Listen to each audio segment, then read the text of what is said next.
Hello everyone, this is John from RPGs and More, and today's video is a surprise second video in one day. I have been working the graveyard shift for the past week, and so I have missed my usual video making windows. So I've had a few ideas percolating in the old brain box and figured let's get some of those out in the world. So this video is going to be about my thoughts currently on how to adapt the Prince Valiant storytelling game to be functional for those who have a visual impairment or those with limited vision or those who are totally blind, so that they can play the game without losing a whole lot of the experience. Now, the Prince Valiant storytelling game is actually, as it stands, pretty well placed to do that to begin with. One of the reasons why that is because there's not a lot of rules on the character sheet. There's not a lot of tables. One of the things that I've learned is that screen readers have a really hard time with reading off a table and making it digestible to the viewer so they understand what's going on. And that seems to be something that has been fairly consistent, judging from the reactions that I've gotten from students as I've been talking to them about the various programs. So with the Prince Valiant system, there isn't that. What you have is a list of your abilities, a sentence for your core concept for your character, and then your list of skills that are one word followed by a number, and that number is the number of dice or coins that you add to your toss. And that's really kind of it. At the bottom of the sheet, you can have a line that kind of shows how many dice are in your character's combat pools in any given time. And that's when you add it all up and then make one big list, and saying like, oh, my character has medium armor and a sword, and they have an arms skill of 3 and a brawn of 4, and so therefore that's 4, 5, 6, 7, 8, 9, 10. Okay, and so now their character has a combat pool of 10. You write that next to combat pool, and that's it. That combat pool is also your functional hit points if you decide to get into a detailed deathly combat, as opposed to just trying to have one roll off with an opponent and kicking the snot out of them, but not actually trying to kill each other. Anyway, so that's a very simple character sheet. I probably haven't done the best job of describing it. Let's see if I can bring up a picture of it here on the screen. I'm bringing out ye old book here and using a funny accent so you know that I'm doing something funny. Here we go. So this is at the back of the Prince Valiant storytelling game book, and hopefully you can see this is a character sheet. It's already been filled out a little bit. Kind of gives you an idea of what it looks like. To give a better description for everyone, what you have is half of a sheet of paper. You could probably fit most of this onto a note card if you were writing small, or you just really wanted to, and I think that would be fine, but you don't have to do that. Anyway, so what you've got is a place to put your fame up in the upper right-hand corner. And that's it's formed like a bit of a banner, but you don't have to do that. You can just have a, fame and then a line, all right? And then the adventurer's name, line to write it, player's name, space to write that, occupation, space to write that. In this case, it's a knight. We have Sir Haugen. Sir Haugen is a knight. Description: huge and muscular, very slow speaking, bold, but not too smart. All right, there's a description of Sir Haugen. Okay, brawn, 5, presence, 2. There we go. Skills, Arms 1, Battle 3, Fellowship 3, Healing 1, Hunting 2, Riding 2, and then how many coins do they toss in combat? 9. And then there is a space in the middle and bottom right where there's a shield that allows you to draw the coat of arms of your character. In this case, I would probably put a description of the coat of arms of your character probably under the coins in combat line. And you can actually have all of these things then fitting on this little character sheet. I would also consider adding a section for equipment, because that's going to come in handy when it comes time to actually deciding what your pools are. So you can also add that under the coins in combat section, just a line for equipment, a couple of lines, but not too much. And that's the character sheet, so it's not too complex.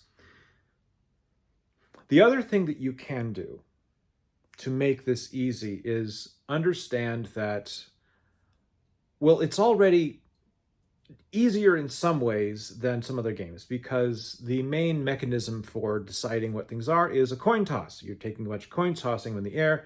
They land, they're going to land flat, right? And then you're going to feel the coins and see which one is heads and tails. As long as the coins you're using are relatively new and have features that are easy to discern by sensitive fingers, that's going to work, right? You don't really have to change anything. But what you could do, if you don't want to use actual money, you could buy fake fantasy coins. As long as they have a distinct head and tails section, then that would actually work. And they get tossed, come down, and then you feel them out and count up which ones come up as the symbol that the table agrees is the heads symbol. And that'll work for any type of coin that you're using. Another method that you can use is tactile dice. Tactile dice are 6-sided dice that are available at most education shops, especially those that cater to people with visual impairments. You can also buy them on Amazon. In fact, I ordered a whole bunch recently on Amazon because I'm going to test this when I get a chance, and I want to make sure I've got all the tools handy that I need. So you can get them. They come in sets of 2 typically, and what they are is they're a 6-sided die, and each of the dots actually is a bump that protrudes, but they're also all the sides of the dice are recessed into the die, so there's kind of the corners come out a little bit so that the die doesn't rest on the bumps that help you to understand which side is which. So you can basically you roll the die just like you normally would, and then feel in however many bumps are on the top is what you rolled. And it's actually all in the same position as they are with a normal set of D6s. So you can actually use those same dice for playing with, your sighted friends, and your sighted friends can use the same dice. Everyone's using the same dice, and so there's no confusion and there's no, weirdness and weird feeling. So, but how do you do that? Because it's a coin flip, right? So typically, a coin flip is heads or tails. So you have 2 methods that you can use this with, and I have my favorite one, but we'll get to that. The first one is every roll becomes a 4-up roll. Okay, so 1, 2, 3 on the die is tails, and 4, 5, 6 is heads, and anything 4 and up is a success. This works fine. There's nothing wrong with it. Excuse me.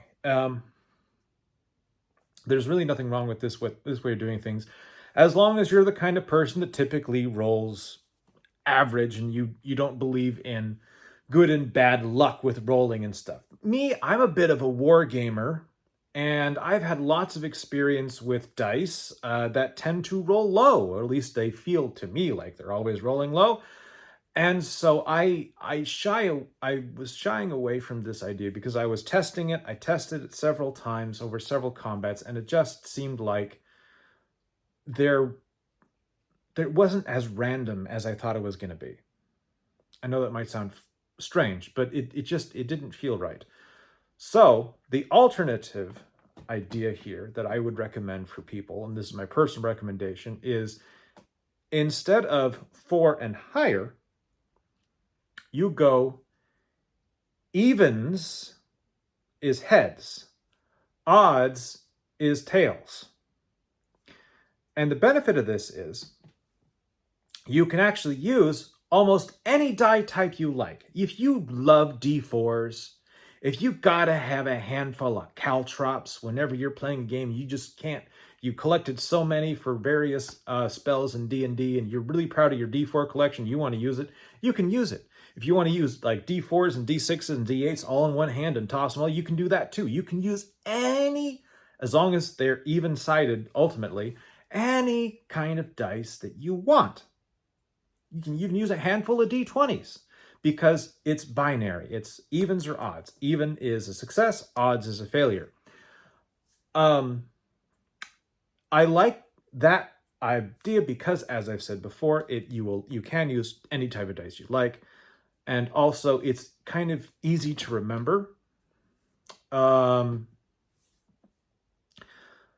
So there you have it. Those are the two dice methods that I would recommend at this time.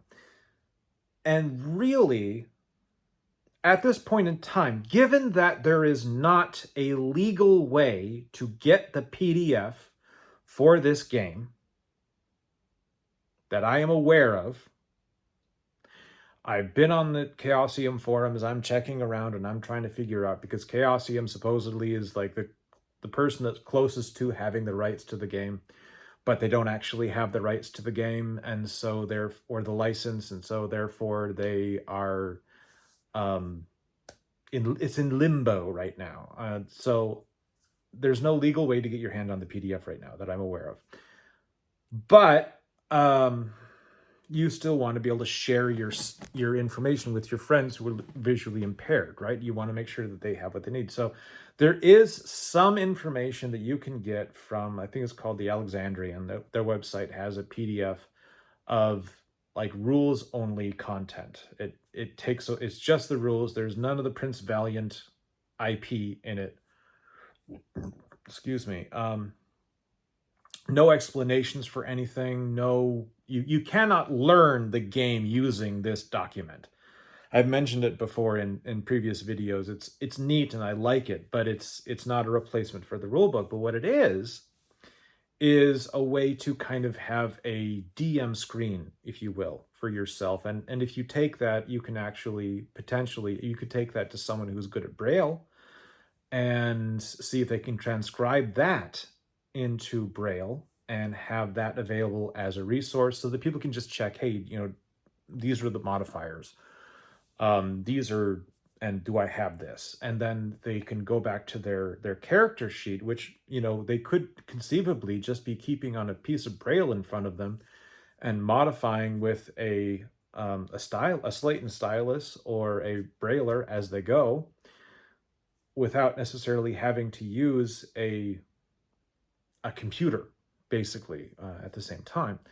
So you could conceivably do these things and it would be accessible. The reason why I mentioned not using the computer is because this is my personal bugaboo, but as much as computers offer a great deal of accessibility to people of the blind and visually impaired community, and they are invaluable for that. There is a part of role-playing, though, that kind of suffers when we are constantly checking our phones. And that's true for people with visual impairments and people without. So I like looking for analog solutions. I'm big on analog. If I can figure out how to get it done without involving the electronics, I will. That's one of the reasons why I like this system, is because it's incredibly easy to run without electronics. And it would be very easy to adapt for the visually impaired without electronics. So there you have it. Those are my big recommendations. Again, simple character sheet, something that can be easily written. So no real adaptation needed there except how you write it, right? And then the dice. Dice or very tactile coins is really all you need, because combat is very narrative, so you can play it theater of the mind. You don't need miniatures and dice. Now, I have a previous video that I've done that's all about having terrain in your D&D game, and you can use that stuff, the pegboard and the pegs and all the minis for that. You can absolutely do that with the Prince Valiant system. Just understand that it is not codified for that. So there's no specific listing of a character can run 30 feet per round as a movement action and then take their action. That does not exist in the Prince Valiant system. It's more of each character gets to take an action, and the action is dependent upon what the player and the storyteller agree is an appropriate number of things that you can do during a turn. So that is relatively easy to convert to miniatures because you're not really converting anything. You're just basically having a tactile map on the area and moving things around, saying, well, I want to move over here. And the storyteller says, well, you know, you can run over there, but if you're running over there, you're not doing anything else, right? Okay, fine. Well, what if I only go halfway, but then I also fire my bow? Well, yeah, sure. Okay, so you run halfway, you fire your bow, and you got your combat pool for ranged combat. Go ahead and toss your dice. Bam, run. And then they do a toss for the opponent. Actually, in ranged combat, you don't do a toss. I don't remember correctly. You don't do a toss. So they're tossing against a target number depending upon who you're shooting at and and stuff like that. And so then succeed or fail, right? Okay. And that's really all that is. So that conversion is easy if you want to use it, but you don't have to. You can go theater of the mind. You can go descriptive and have fun with that. And then miniatures on the table can just be whatever you're comfortable with. Actually, one of the things that I would recommend, and this is a little out there actually, but then again, this channel right now is all about out there things because I'm covering this game system, so mileage may vary.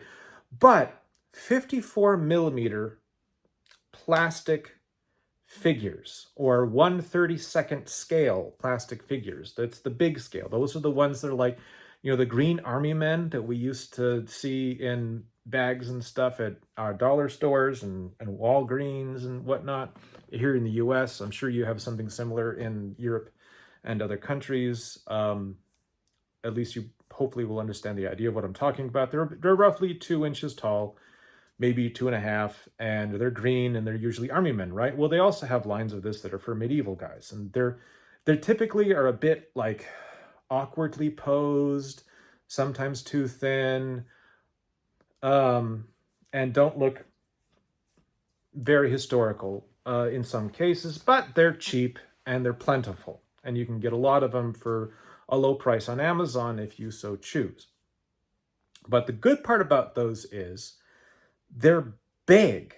So if you've got someone who's legally blind or visually impaired at the table and they want to be like, I want to play, you know, I want my character to be this knight, and my knight has a sword and shield. Well, you can get a 54 millimeter knight with a sword and shield from one of these plastic grab bags of medieval figures, and you're not breaking the bank to do it. Now, you can go on eBay and Etsy and have special figures printed for you in resin, excuse me, and then you're good there. And you can even go super historical and have these very historical looking minis. You can go super fantasy and have elves and dwarves and whatnot if you want that in your Prince Valiant game. You can have a lot of fun with it if you want, but again, the further out you go in that, the more expensive it's going to be, which, you know, shouldn't be too much of a problem if someone really is dedicated, and also you're not already invested in the miniature line. The benefit, again, to the 54 millimeter figures is they're larger. It's easier to tactily feel. The difference is, like, this is my guy with the sword and the shield, and then if I say he's got the peg in the bottom, you know, I have him on the pegboard, and then I feel around, and you tell them this is your opponent, so I can feel the opponent, and I can feel that this is another knight that has a two-handed axe, and so I know that that's how far roughly, our characters are from each other, and that there's a house over here because I'm feeling the terrain, right? And then there's another house over there, and so I know that I have to pass between the two houses to get to my opponent based upon touch, right? Okay, so that works. It doesn't work as well with 28mm miniatures because they are so small.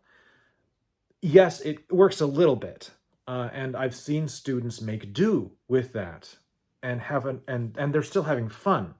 So I don't want you to think that it won't work at all. It will be fun. I've used it in the past. It does work okay.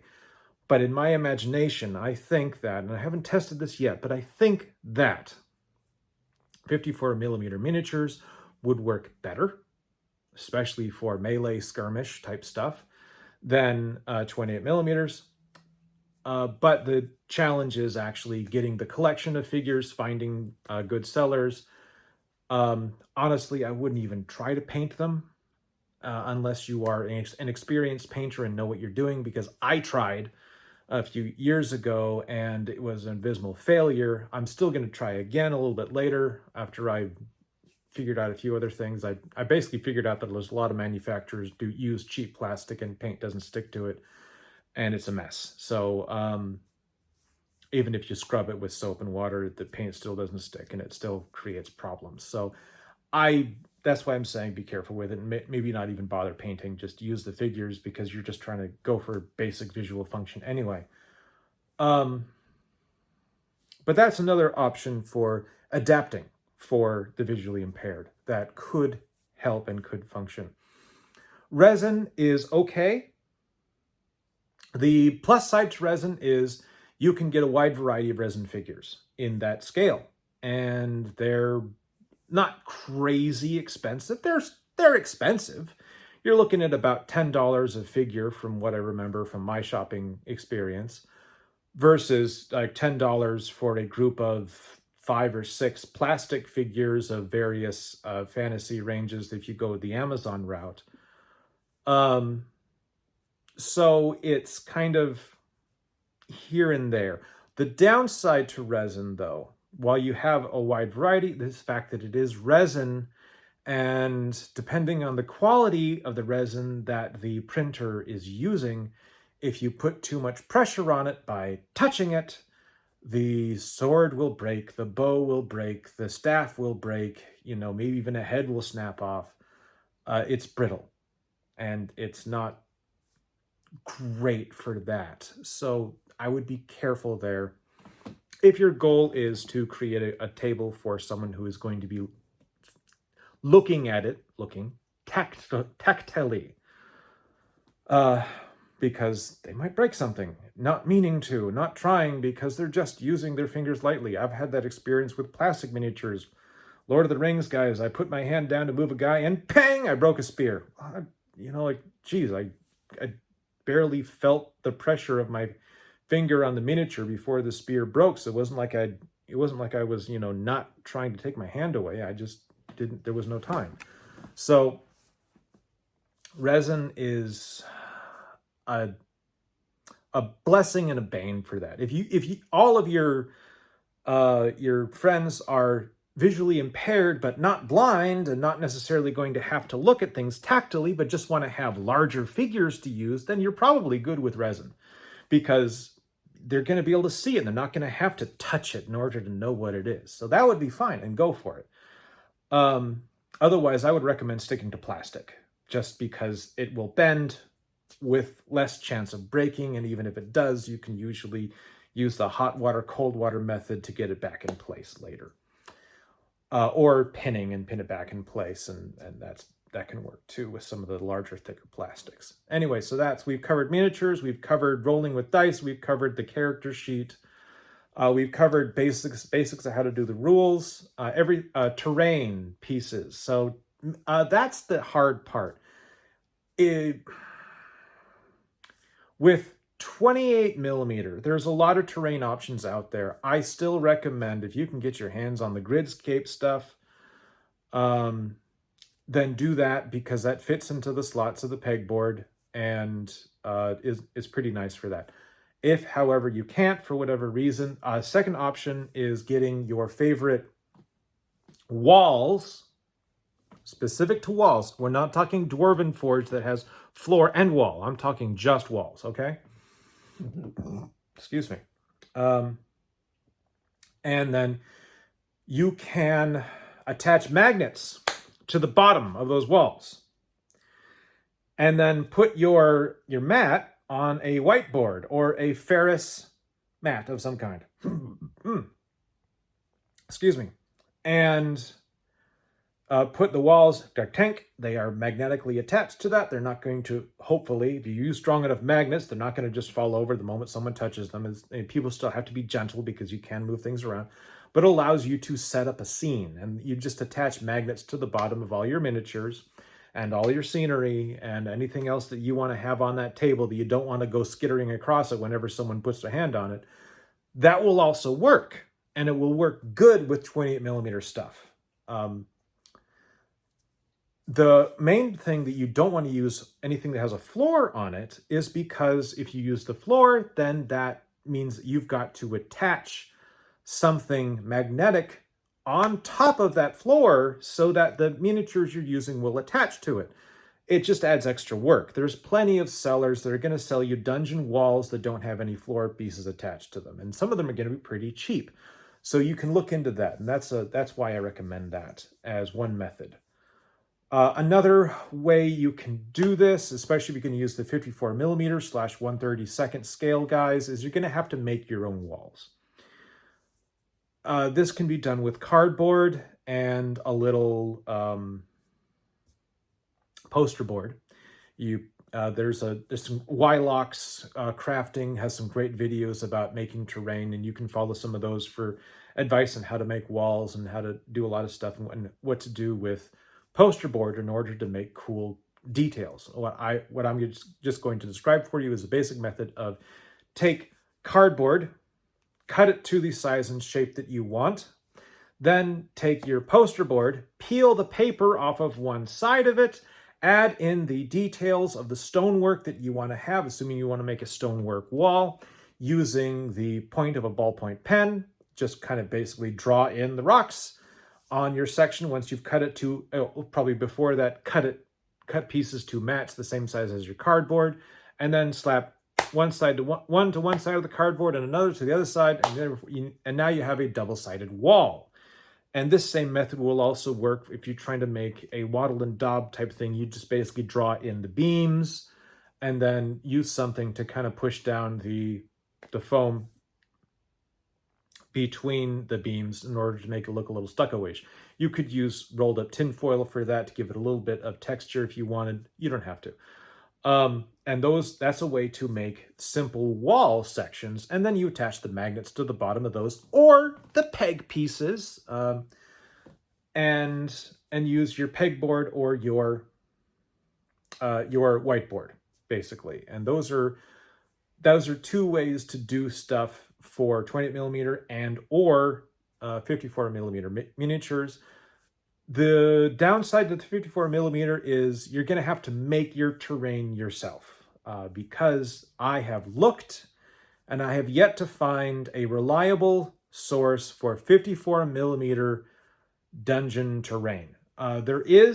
You can get something that's similar to that from your local Michaels if you're in the US, and I haven't bought any of this yet, but I've seen it in the shop.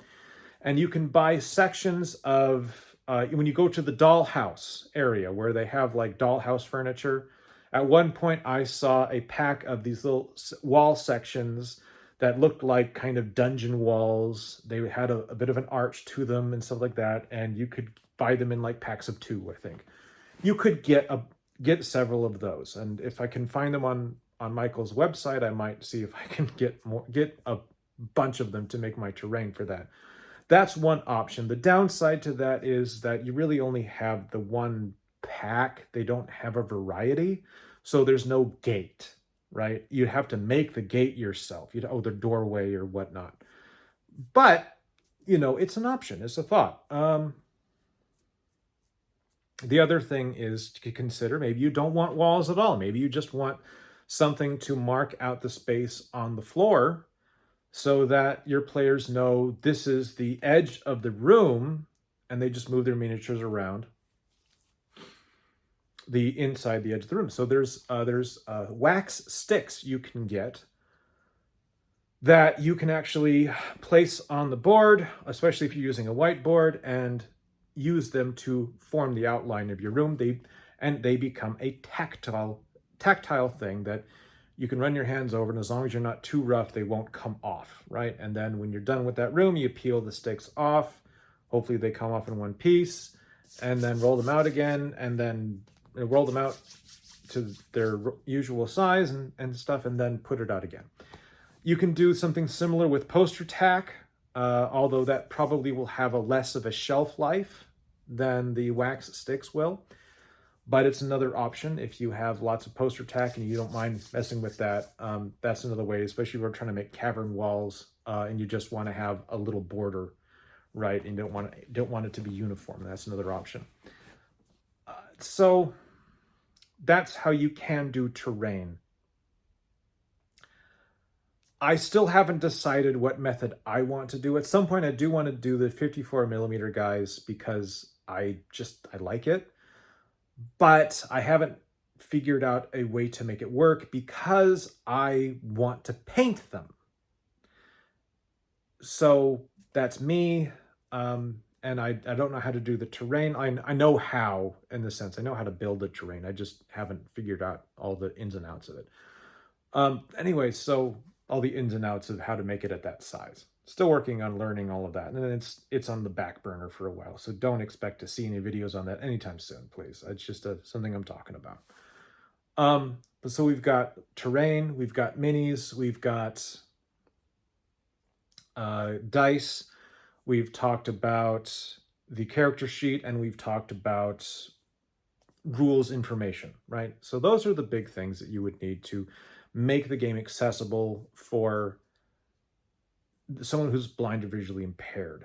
And really, you could add more to it to make it even more accessible, but it's also adding more complexity that maybe you don't want to. You honestly, if you're not sure how to make something accessible, stick to the basics, stick to the dice for the resolution system, and then know what you can do to make sure the character sheet is easily digestible and that someone can copy it onto their own machine or onto the Braille paper and not have to worry too much about details and charts. I mean, that's the best and easiest thing that you can do for somebody. And don't worry about all the miniatures and the terrain and all that. That can come later. They're not a necessity. They're a luxury part of this hobby. And that's true across the board, not just for blind and visually impaired people. So don't feel like you have to do all the things that I've just suggested. These are just the baseline. The baseline is at the beginning, and then we have the wish list after that. All right. Thank you for listening. I hope that you got some good information out of this. I hope it was helpful. I hope that maybe it inspired someone to think.